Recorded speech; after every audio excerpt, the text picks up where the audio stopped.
This article is entitled Teens Migrating to Twitter, Sometimes for Privacy. It was published by the Associated Press on January 29th, 2012. Now, as we read this in the year 2020, you're probably thinking that that cannot possibly be true. I don't use Twitter. I don't use Facebook. So I want you to look at this as a history lesson. In 2012, 8 years ago, when this was written, things were different. Social media was newer, and many people your age were on Facebook and moving to Twitter. So look at it as a history lesson, and let's sort of look at the evolution of social media, how it has evolved over the past several years. Teens don't tweet, never will tweet, too public, too many older users, not cool. That's been the prediction for a while now, born of numbers showing that fewer than 1 in 10 teens were using Twitter early on. But then their parents, grandparents, neighbors, parents' friends, and everyone in between started friending them on Facebook, the social networking site of choice for many. And a curious thing began to happen. Suddenly, their space wasn't just theirs anymore. So more young people have started shifting to Twitter, almost hiding in plain sight. I love Twitter. It's the only thing I have to myself, because my parents don't have one. Brittany Prasnick, a 17-year-old who lives outside Milwaukee, gleefully tweeted recently. While she still has a Facebook account, she joined Twitter last summer after more people at her high school did the same. It just sort of caught on, she says. Teens tout the ease of use and the ability to send the equivalent of a text message to a circle of friends, often a smaller one than they have on crowded Facebook accounts. They can have multiple accounts and don't have to use their real names. They also can follow their favorite celebrities and, for those interested in doing so, use Twitter as a soapbox. The growing popularity teens report fits with findings from the Pew Internet and American Life Project, a nonprofit organization that monitors people's tech-based habits. The migration has been slow but steady. A Pew survey last July found that 16% of young people, ages 12 to 17, said they used Twitter. 2 years earlier, that percentage was just 8%.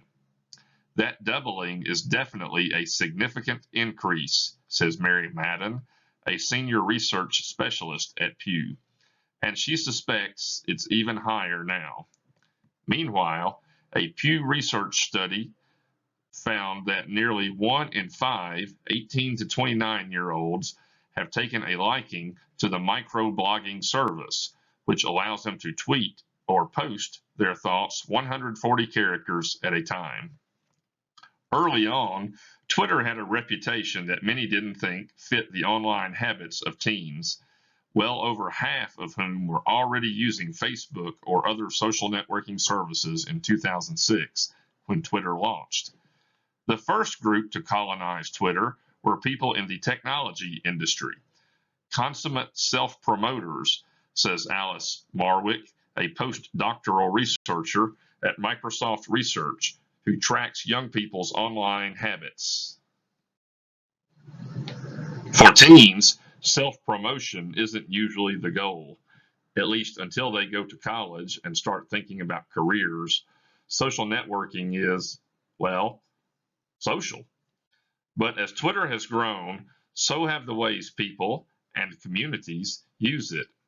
For one, though some don't realize it, tweets don't have to be public. A lot of teens like using locked private accounts, and whether they lock them or not, many also use pseudonyms so that only their friends know who they are. Facebook is like shouting into a crowd. Twitter is like speaking into a room.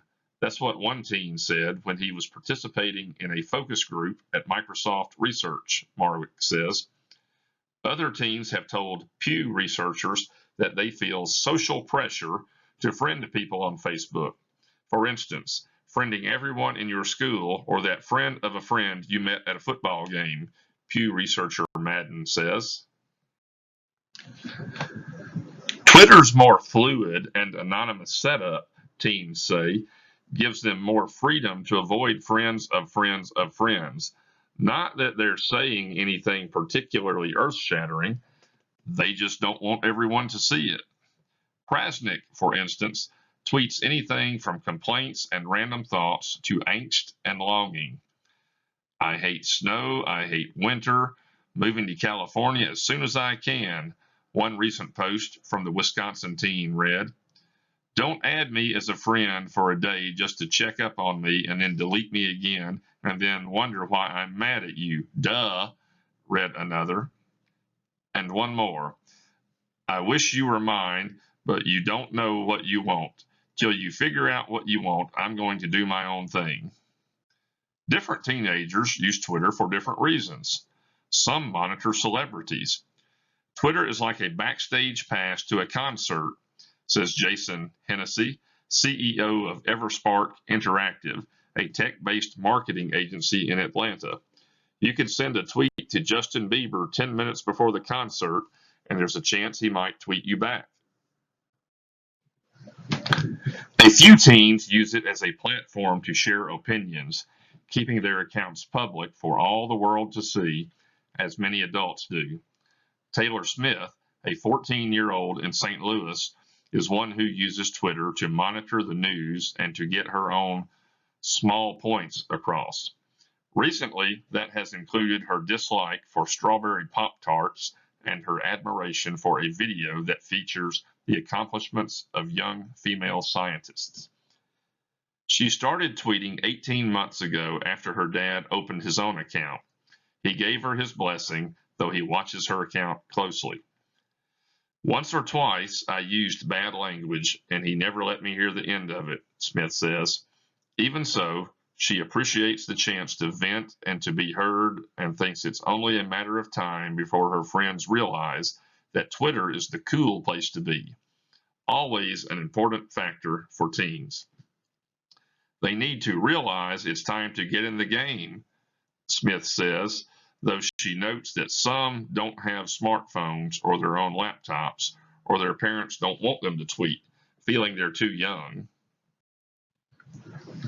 Pam Prasnick, Brittany's mother, keeps track of her daughter's Facebook accounts, but Brittany asked that she not follow her on Twitter, and her mom is fine with that, as long as the tweets remain between friends. She could text her friends anyway without me knowing, Mom says. Marwick at Microsoft thinks that's a good call. Parents should kind of chill and give them that space, she says. Still, teens and parents shouldn't assume that even locked accounts are completely private, says Ananda Mitra, a professor of communication at Wake Forest University in North Carolina. Online privacy, he says, is mythical privacy. Certainly, parents are always concerned about online predators, and experts say they should use the same common sense online as they do in the outside world when it comes to dealing with strangers and providing too much personal information. But there are other privacy issues to consider, Mitra says. Someone with a public Twitter account might, for instance, retweet a posting made on a friend's locked account, allowing anyone to see it. It happens all the time. And on a deeper level, he says those who use Twitter and Facebook, publicly or privately, leave a trail of digital DNA that could be mined by universities or employers, law enforcement, or advertisers because it is provided voluntarily. Mitra has coined the term NARB to describe the narrative bits people reveal about themselves online: age, gender, location, and opinions based on interactions with their friends.